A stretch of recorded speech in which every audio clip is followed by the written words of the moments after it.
क्या हाल है दोस्तों। आज हम आपको एक ऐसी कहानी सुनाने वाले हैं जहां मानव का सबसे करीबी दोस्त चांद ही उसका सबसे बड़ा दुश्मन बन जाता है। कल्पना कीजिए, अगर चांद अपनी ऑर्बिट से हटकर धरती की तरफ बढ़ने लगे तो क्या होगा, जो हमें एक अविश्वसनीय सफर पर ले जाती है, जहां विज्ञान, रहस्य और मानवता को बचाने की एक हताश कोशिश है। कहानी की शुरुआत होती है साल 2011 में स्पेस के खामोश अंधेरे में, जहां एस्ट्रोनॉट ब्रायन हार्पर और जसिंडा जो फाउलर अपने साथी एलन मार्कस के साथ एक स्पेस शटल मिशन पर हैं। वो एक सैटेलाइट की मरम्मत कर रहे हैं और शटल के अंदर का माहौल हल्का फुल्का है, जहां वो पुराने गानों पर मजाक कर रहे हैं। लेकिन ये शांति पल भर में भंग हो जाती है। अचानक एक रहस्यमयी काली मधुमक्खियों जैसी दिखने वाली चीज़ों का झुंड उनके ऑर्बिटर पर हमला कर देता है। इससे पहले कि कोई कुछ समझ पाता, वो झुंड शटल को चीरता हुआ निकल जाता है। इस हमले में एलन की दर्दनाक मौत हो जाती है और जो बेहोश हो जाती हैं। ब्रायन, जो इस हमले का अकेला गवाह है, किसी तरह हिम्मत जुटाता है और पूरी तरह से खराब हो चुके शटल को बिना किसी इलेक्ट्रॉनिक मदद के वापस धरती पर लैंड कराता है। ये एक हीरो वाला काम था, लेकिन जब वो अपनी कहानी बताता है तो कोई भी उस पर यकीन नहीं करता। नासा उसकी बात को सोलर फ्लेयर या कोई तकनीकी गड़बड़ी बताकर खारिज कर देता है और उसे नौकरी से निकाल देता है। ब्रायन की जिंदगी, उसका सम्मान, सब कुछ एक झटके में छिन जाता है। 10 साल बीत जाते हैं। ब्रायन अब एक भूला हुआ हीरो है जो मुश्किल से गुजारा कर रहा है।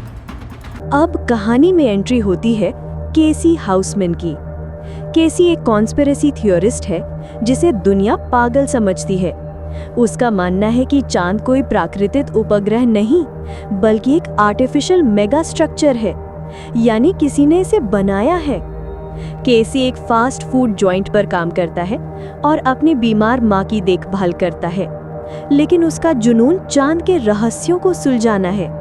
वो चुपके से चिली की एक ऑब्जर्वेटरी के टेलीस्कोप का इस्तेमाल करता है और उसे कुछ ऐसा पता चलता है जिससे उसके होश उड़ जाते हैं। उसे पता चलता है कि चांद के ऑर्बिट बदल रही है और वो धीरे धीरे धरती के करीब आ रहा है। वो अपनी इस खोज को लेकर ब्रायन के पास पहुंचता है, जो उस वक्त बच्चों को स्पेस के बारे में एक बोरिंग लेक्चर दे रहा था। वो उसकी बात को बकवास समझकर उसे वहां से भगा देता है। दूसरी तरफ नासा में भी हड़कंप मचा हुआ था। अब नासा की डेप्यूटी डायरेक्टर बन चुकी जो को भी इस गड़बड़ी का पता चल जाता है। उनकी टीम के डेटा से भी यही पता चलता है कि चांद अपनी ऑर्बिट से भटक गया है। जो को याद आता है कि ये गड़बड़ी उसी जगह से शुरू हुई थी जिसका जिक्र ब्रायन ने 10 साल पहले अपनी रिपोर्ट में किया था, मैरी क्रिसियम। अब दुनिया के सामने सच ज्यादा देर तक छुप नहीं सकता था। केसी अपनी खोज को सोशल मीडिया पर डाल देता है, जिससे पूरी दुनिया में दहशत फैल जाती है। इस खतरे की पुष्टि करने के लिए जो एक टीम को चांद पर भेजती है। जब एस्ट्रोनॉट्स की टीम चांद की सतह पर पहुंचती है तो उन्हें मीलों गहरा आर्टिफिशियल गड्ढा दिखाई देता है, जैसे किसी ने चांद के अंदर सुरंग बना दी हो। इससे पहले कि वो कुछ और समझ पाते, वही रहस्यमयी झुंड उन पर हमला कर देता है और तीनों एस्ट्रोनॉट्स मारे जाते हैं। उनका स्पेसक्राफ्ट तबाह हो जाता है। अब ये साफ हो चुका था कि खतरा वाकई बहुत बड़ा है और ब्रायन की कहानी सच थी। जैसे जैसे चांद धरती के करीब आता है, धरती पर गुरुत्वाकर्षण में गड़बड़ी होने लगती है। विशाल सुनामी उठने लगती हैं, भूकंप आने लगते हैं और मौसम खतरनाक रूप से बदलने लगता है। लोगों में भगदड़ मच जाती है, वो ऊंची जगहों की तरफ भागने लगते हैं। इसी बीच ब्रायन की अपनी जिंदगी में भी तूफान आया हुआ है। उसका बेटा सनी, जो अब 18 साल का हो चुका है, गलत संगत में पड़कर पुलिस द्वारा पकड़ लिया जाता है। कोर्ट में ब्रायन की मुलाकात अपनी पूर्व पत्नी ब्रेंडा और उसके अमीर पति टॉम लोपेज से होती है। ब्रायन और टॉम के बीच की पुरानी कड़वाहट सामने आ जाती है। ब्रायन अपने बेटे को जेल से निकालने की हर कोशिश करता है, लेकिन दुनिया पर आए संकट की वजह से सारे सिस्टम ठप पड़ने लगते हैं। सच्चाई की तह तक पहुंचने के लिए जो की मुलाकात नासा के एक पूर्व अधिकारी होल्डन फील्ड से होती है। वो उसे एक ऐसे कमरे में ले जाता है जहां नासा के सबसे बड़े राज दफन हैं। वो एक चौंकाने वाला खुलासा करता है। वो बताता है कि 1969 में अपोलो 11 मिशन के दौरान जो 2 मिनट का रेडियो ब्लैकआउट हुआ था, वो जानबूझकर किया गया था ताकि चांद की सतह के नीचे से आ रही पंसित रोशनी के सबूत को छुपाया जा सके। अपोलो 11 के एस्ट्रोनॉट्स को पता चल गया था कि चांद अंदर से खोखला है। नासा ने दशकों तक इस राज को दुनिया से छुपाए रखा। होल्डन फील्ड ये भी बताता है कि उस रहस्यमयी झुंड को खत्म करने के लिए ज़ुलू एक्स-रे 7 नाम का एक खास EMP यानी इलेक्ट्रोमैग्नेटिक पल्स डिवाइस बनाया गया था, लेकिन बजट की कमी की वजह से उस प्रोजेक्ट को बंद कर दिया गया था। अब दुनिया को बचाने का सिर्फ एक ही रास्ता था और उसके लिए उन्हें एक ऐसे हीरो की ज़रूरत थी जिसे वो पहले ही बदनाम कर चुके थे। अब जब सच सामने आ चुका था तो दुनिया को बचाने की एक नामुमकिन सी लगने वाली योजना बनाई जाती है, जो अपने पूर्व पति air force chief of staff general Douglas Davidson की मदद से उस EMP डिवाइस को हासिल करती है। लेकिन सबसे बड़ी चुनौती थी स्पेस में जाना। आधुनिक स्पेसक्राफ्ट उस झुंड के सामने टिक नहीं सकते थे क्योंकि वो इलेक्ट्रॉनिक्स पर हमला करता था। इसलिए उन्हें एक पुराने, बिना ज्यादा इलेक्ट्रॉनिक्स वाले स्पेस शटल की ज़रूरत थी, और वो शटल था एंडीवर, जो अब लॉस एंजलिस के एक म्यूजियम में नुमाइश के लिए रखा था। इस पागलपन से भरे मिशन की कमान संभालने के लिए सिर्फ एक ही पायलट था जो बिना पावर के शटल लैंड करा सकता था, और वो था ब्रायन हापर। जो ब्रायन को इस मिशन के लिए मनाती है। वो उसे बताती है कि कैसे उन दोनों से झूठ बोला गया था। ब्रायन दुनिया और अपने बेटे को बचाने के लिए इस खतरनाक मिशन पर जाने के लिए तैयार हो जाता है। केसी हाउसमैन, जिसके सिद्धांतों को सबने बकवास कहा था, अब इस मिशन का सबसे अहम हिस्सा बन जाता है, क्योंकि चांद के मेगा स्ट्रक्चर के बारे में सबसे ज्यादा वही जानता था। तीनों मिलकर इस आखिरी उम्मीद को अंजाम देने के लिए वैंडनबर्ग एयरफोर्स बेस पहुंचते हैं। वहां म्यूजियम से लाए गए शटल को दोबारा लॉन्च के लिए तैयार किया जा रहा था। लॉन्च से ठीक पहले माहौल बहुत भावुक हो जाता है। ब्रायन अपने बेटे सनी से मिलता है, जिसे जेल से छुड़ाकर बेस पर लाया गया था। वो अपने बेटे से वादा करता है कि वो एक ऐसी दुनिया छोड़कर जाएगा जहां वो उससे बेहतर इंसान बन सके। जो अपने बेटे जिमी को उसकी केयरटेकर मिशेल के साथ कोलोराडो के एक सुरक्षित मिलिट्री बंकर में भेज देती है। ये विदाई के पल बहुत मुश्किल थे, क्योंकि कोई नहीं जानता था कि वो वापस लौटेंगे भी या नहीं। जिस वक्त वो लॉन्च की तैयारी कर रहे होते हैं, चांद के गुरुत्वाकर्षण से एक विशाल सुनामी आती है। पानी की ऊंची ऊंची लहरें बेस की तरफ बढ़ने लगती हैं। लॉन्च पैड पर भूकंप के झटके महसूस होने लगते हैं। हर तरफ अफरा तफरी मच जाती है, जो बेस पर मौजूद सभी लोगों को वहां से निकलने का आदेश देती है। लेकिन ब्रायन, जो और केसी जानते थे कि अगर वो आज नहीं उड़े तो फिर कभी नहीं उड़ पाएंगे। ठीक आखिरी पलों में जब सुनामी बेस को निगलने ही वाली थी, वो किसी तरह एंडीवर को लॉन्च करने में कामयाब हो जाते हैं। ये लॉन्च किसी चमत्कार से कम नहीं था। शटल के लॉन्च होने के बाद भी उनका सफ़र आसान नहीं था।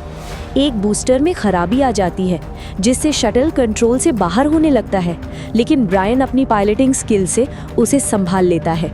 स्पेस में पहुंचकर वो एक स्पेसएक्स प्रोपेलेंट डिपो से रिफ्यूल करते हैं। इसके बाद वो सारे इलेक्ट्रॉनिक्स बंद कर देते हैं और पुराने ज़माने के तरीकों से तारों की मदद से चांद की तरफ बढ़ते हैं।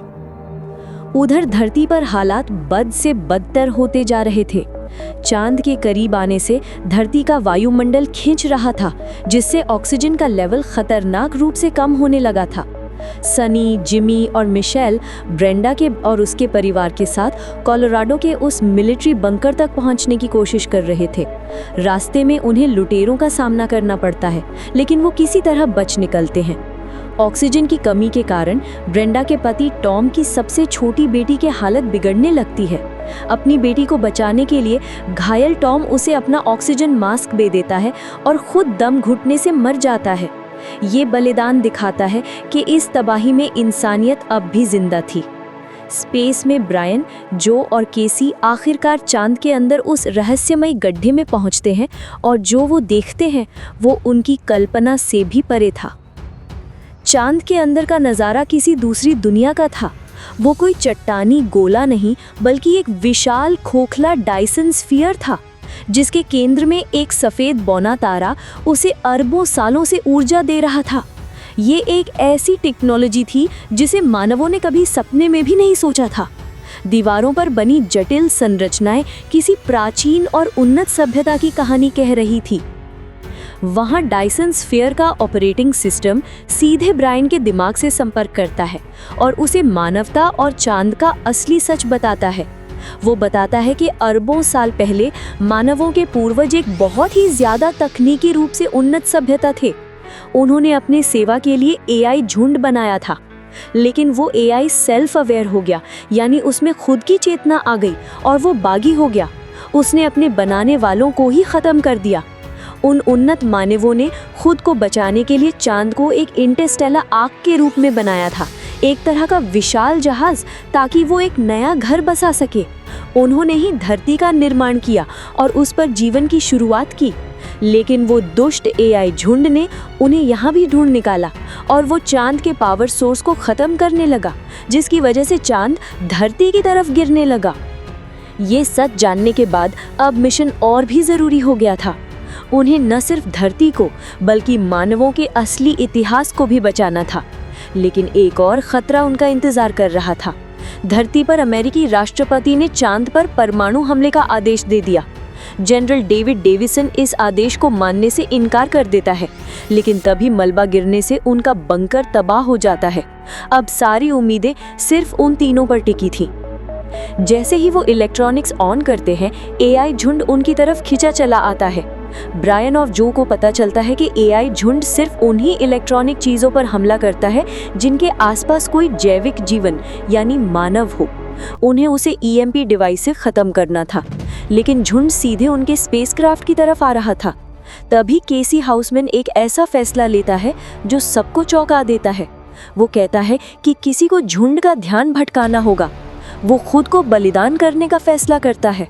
वो झुंड का ध्यान भटकाने के लिए लूनर मॉड्यूल को अपने स्पेसक्राफ्ट से अलग करता है और उसे लेकर सीधे झुंड के बीच में चला जाता है।